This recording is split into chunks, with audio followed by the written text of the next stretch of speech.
तर अयोध्या राम मंदिर दानसौलीवरून खासदार संजय राऊत यांनीही हल्लाबोल केलेला आहे। हिंदुत्ववादी म्हणवणाऱ्यांनी अयोध्येचं अंडरवर्ल्ड केल्याची टीका संजय राऊतांनी केलेली आहे। अयोध्येत गुंडांचं आणि दरोडेखोरांचं राज्य निर्माण झाले।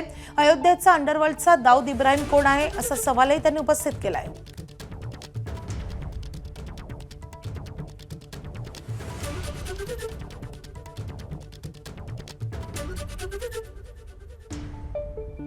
या देशाला कलंकित करणाऱ्या घटना अयोध्येत घडत आहेत।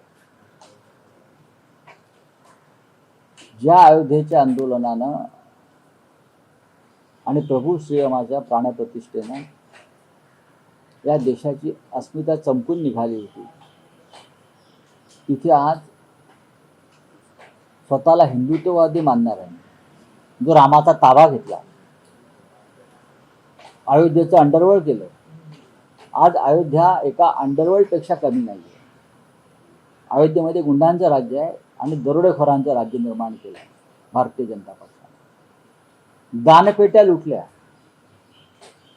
दानपेटीतून थेट 550 कोटी रुपये लुटले। हे उघड झालं। सगळे लुटमार करणारे लोक भारतीय जनता पक्षाशी संबंधित आहेत। लोकांच्या मनामध्ये अस्वस्थता आहे, चीड आहे, पण लोक व्यक्त करायला घाबरत आहेत।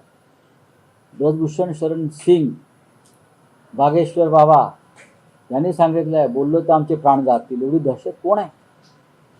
अयोध्येच्या अंडरवर्ल्डचा दाऊद इब्राहिम कोण आहे?